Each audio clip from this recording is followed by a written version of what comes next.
जनता आपको बढ़िया से बताएगी। तो मैं बीती को विसार की आगे की सुध लेने वाली बात में विश्वास करती हूँ। और उन्होंने जो कहा कि कल कारखाने बनेंगे, तो इसका भी जवाब आप बखूबी समझ सकते हैं कि उस बात में कितनी सच्चाई है। रही बात मेरे सक्सेस होने की, तो मैं आपको बता दूं कि मेरे ख्याल से किसी भी काम की सफलता उसके डिज़ायर के स्ट्रेंथ पे डिपेंड करती है कि आपको उसको पाने की कितनी ललक है, आपकी भावना कितनी स्ट्रॉन्ग है। तो हम तो जब जीवन ही समर्पित किए इसके लिए, तो आप समझ सकते हैं कि मेरे तो एकदम से कहते हैं ना कि हमारे हृदय के मैरियाना ट्रेंच में वो भाव है कि हम अपने लोगों के लिए ये कर दें। तो हमारी तो हम जो भी कह रहे हैं वो तो होना है, वो तो बेशक होगा। जैसा कि आपने देखा, ये किरण प्रभाकर जी हैं, जो कि यहाँ से संसदीय उम्मीदवार भी हैं। और जहाँ तक मैं देख पा रहा हूँ कि अभी के डेट में ख़ास करके निर्दलीय उम्मीदवार में लगभग काफ़ी सभी जगहों पे जो है चर्चा चल रहा है। और एक चीज़ मैं थोड़ा पूछना चाहूँगा, ये पवन सिंह चूँकि भोजपुरी स्टार हैं, इनको आप कहीं चैलेंज के रूप में देखती हैं या? भोजपुरी स्टार क्या? वो छोटा छोटा बच्चा लोग जिसको नहीं समझे, जो गाने सुनते हैं वो उसके दीवाने हैं। बाकी वो कोई बात ही नहीं है। वो देखिए, ये क्या है, ये सेवा क्षेत्र है।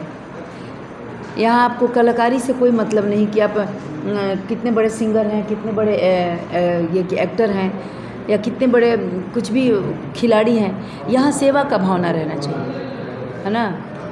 तो आप समझ सकते कि उनके अंदर सेवा भावना कितनी रही है बचपन से, और क्या कर लेंगे वो। ये कोई मतलब ही नहीं, कोई बात ही नहीं है। उन्होंने किसी के कहने से ये हुआ कि हमें चुनाव लड़ना है। ये सब अंदर से बात आना चाहिए कि हाँ, क्या हम उतने मेहनत को कर पाएंगे, क्या जनता के विश्वास पे खरा उतर पाएंगे, क्या खुद से आकलन करके तब आदमी को आना चाहिए। नहीं, वो तो किसी के कहने से आए हैं और लोगों ने बताया कि उनका रंग अभी बदला हुआ है। एक लड़का मेरे को फ़ोन करके बोला, मैम 2 महीने से उनके ही कार्यकर्ता कह रहे हैं कि ये तो इतने बदल से गए हैं, एकदम लग ही नहीं रहा कि इतना गुस्सा करते थे, ये गुस्सा कर रहे, शांत हो गए। तो तुरंत तो बोला कि तब मैं समझा कि तो 2 महीना में बदल गया, तो 2 महीने बाद फिर बदल जाएगा ये तो। जो आदमी, तो आप समझ सकते हो, वो कोई बात ही नहीं है, वो अपना गायकी करे, अच्छा है। एक चीज़ सबसे बड़ा प्रश्न ये आ रहा है कि एक जाति बनती जा रही है गरीबी। तो गरीब अमीर ये ऐसे क्लास हो गए हैं कि अब कोई जाति नहीं रह गया। लेकिन जातियों के नाम पे आरक्षण कब तक? जब गरीबी देखकर बीमारी नहीं आती, तो आरक्षण जाति के नाम पे क्यों? इस पे आप क्या कहेंगे? देखिए, ये तो बात निश्चित रूप से जो लोग जिनको मंच नहीं मिला है, हम समाज के सभी लोगों का फ़र्ज़ है कि जिनको मंच नहीं मिला उनको मंच प्रोवाइड कराएं, जिनको अवसर नहीं मिला आगे बढ़ने का उनको हम आगे ले जाएं।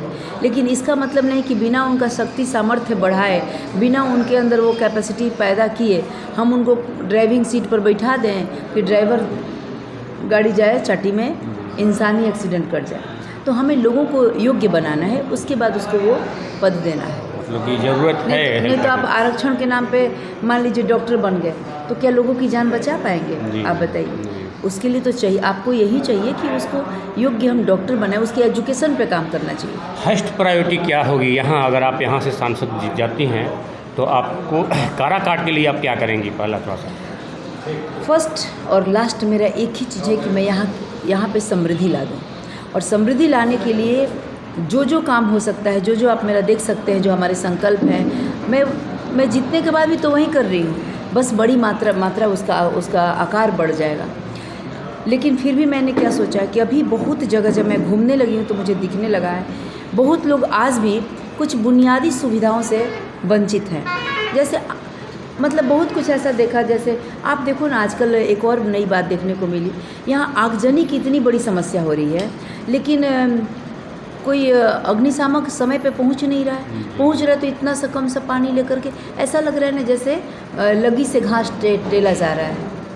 ये क्या है? ये क्या अव्यवस्था है? तो मुझे लगता है कि इस तरह की जो अव्यवस्था है, जिनकी वजह से लोगों का जीवन डिस्टर्ब हो रहा है, वो थोड़ा सा दुरुस्त किया जाए।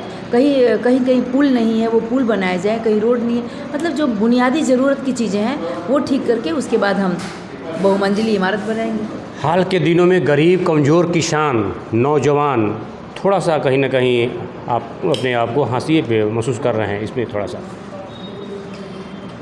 अब उनसे ही मेरा मैसेज जाएगा कि कोई हाशिए पे महसूस ना करे। हम सब एक समाज के पात्र हैं, एक ही पार्ट हैं, और हम सब मिलकर अपने समाज को ऊपर उठाएंगे। धन्यवाद। जैसा कि आपने देखा काफ़ी सुलझे हुए, हालांकि नेता तो नहीं हैं, इन्होंने समाज सेवी में काफ़ी अपना नाम परचम लहरा रखा है। और ख़ास करके आपको मैं ये भी बता चलूँ साथ साथ कि समृद्धि संकल्प महाअभियान इन्होंने पहले से शुरू किया है। ऐसा नहीं है कि आज नेतागिरी में आएंगी तब से करेंगी, तो इस वजह से सारे लोग जन जन में मतलब कि इस तरह के जो है लहर बड़ा ज़बरदस्त देखने को मिल रहा है। ऐसे सच्ची घटनाओं को देखने के लिए, सच्ची जो है खबरों को देखने के लिए आप हमसे जुड़े रहें। मैं जितेंद्र कुमार, धन्यवाद।